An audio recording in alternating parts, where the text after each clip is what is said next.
The recruitment hall of the Galactic Defense Coalition stretched across 3 kilometers of polished titanium, filled with species from 1,000 worlds. Eva stood in line, her slight frame dwarfed by the towering Krathians and the multi-limbed Zephyr. At just 5'6", with brown hair pulled into a practical ponytail, she looked unremarkable among the galaxy's finest warriors. "Next," barked the recruitment officer, a 6-armed Veltron whose scales shimmered purple under the harsh lights. Eva stepped forward, presenting her credentials on a data chip. The officer's multiple eyes scanned the information, and one eyebrow ridge raised slightly. "Human." The word carried a mixture of curiosity and dismissal. "We've only accepted 3 of your species in the past decade. Your world is barely post-contact." "I'm aware, sir," Eva replied, her voice steady. The officer's mandibles clicked in what might have been amusement. "Physical assessment tomorrow. Barracks 12. Dismissed." What the officer didn't know, what none of them knew, was that Eva had already seen more combat than most species, encountered in 10 lifetimes. The next morning, Eva joined 200 recruits in the training dome. Liam, her assigned partner, was a Krathian male standing nearly 8 feet tall, his crystalline exoskeleton gleaming like diamonds. He looked down at Eva with something approaching pity. "Try to keep up, human," he rumbled, his voice like grinding stone. "I will attempt not to injure you during sparring."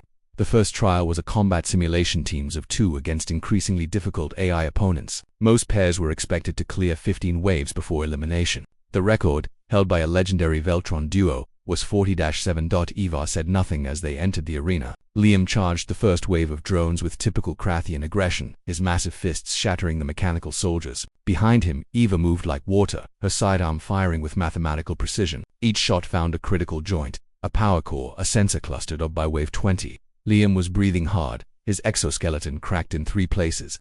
By wave 30, he noticed that Eva hadn't taken a single hit. Her movements were economical, efficient, and utterly merciless. She didn't fight like someone trained in simulation. She fought like someone who had survived. Wave 40 came and went. Then 60. The training dome fell silent as every recruit and instructor stopped to watch. Eva's ammunition counter hit 0, and without pause, she drew a combat blade, her movements adapting instantly to close quarters. Liam had collapsed at wave 53, staring in disbelief as this small human continued alone at wave 74. The simulation automatically shut down, not because Eva had failed, but because the AI had no more difficulty levels to deploy.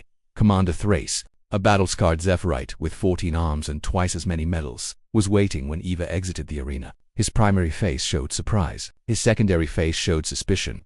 "Where did you learn to fight like that?" he demanded. Eva's expression remained neutral. "Earth, sir." "Impossible. Earth has been at peace for 30 years. Earth has been at peace with itself for 30 years. Eva corrected quietly. "Before that, we had other conflicts."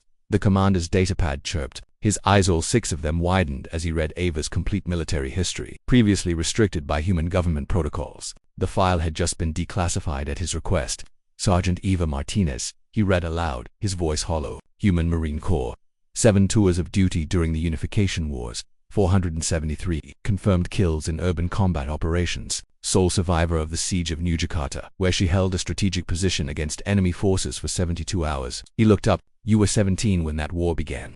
The training dome had gone completely silent. Every species present understood numbers. 473 kills meant Eva had ended more lives than most of them had seen combat engagements. Liam, still recovering in the medical bay, pulled up Eva's file on his personal display. His hands trembled as he read. The Krathians were a warrior culture, bred for combat, and their most decorated soldier had 89 confirmed kills across a 50-year career. This human, barely into her 3rd decade of life, who had killed nearly 5 times that number before she was 25. "Your species," Commander Thrace said slowly. "We fought each other for thousands of years before achieving unity." "Yet," Sir Eva confirmed, "you developed weapons specifically designed to kill beings with your same biology, your same vulnerabilities." "Yes, sir." "And you deployed these weapons against each other in conflicts spanning continents, involving hundreds of millions of combatants." Eva met his gaze without flinching. "We did what we had to do to survive, Commander. Same as anyone else." The commander's primary arms crossed over his chest. His secondary arms manipulated the datapad, pulling up similar files. "There are 47 other humans in this recruitment class. How many of them have similar backgrounds?" "I couldn't say so, but Earth's last major conflict ended only 30 years ago. We have veterans." Over the next week, the coalition discovered what it meant to recruit from a world that had perfected warfare against itself. That humans didn't have the natural armor of Krathians, the multiple limbs of Zephyrite, or the size of What they had was experience in killing beings just as fragile as themselves, which had made them terrifyingly efficient. Liam found Eva in the recreation hall 3 days later. His exoskeleton had been repaired, but his pride remained damaged. I must apologize, he said formally. I underestimated you based on appearance. Eva shrugged, sipping her coffee. It's fine. Everyone does. Your people, Liam continued, sitting across from her with careful deliberation. You truly fought wars that killed millions. Billions if you count the entire history, Eva replied. We've got very good at killing each other. Too good. She looked up at him. That's why we stopped. We realized that if we didn't unify, we'd annihilate ourselves. Liam was quiet for a long moment. The galaxy needs warriors like you. The Devourers, I know, Eva interrupted. That's why I'm here. Humanity spent 10,000 years learning how to end life. Maybe it's time we used that knowledge to preserve it instead. Commander Thrace reassigned every human recruit to special operations units. The other species, he noted in his official report, had evolved for combat. Humans had perfected it out of necessity. When the Devourers came, as intelligence suggested they would, the galaxy would need every advantage. And sometimes, the greatest advantage came from those who had stared into the abyss of their own extinction and pulled themselves back from the edge. Eva Martinez and her fellow humans weren't the strongest, fastest, or most naturally equipped warriors in the coalition. But they were the ones who had survived themselves, and that made all the difference.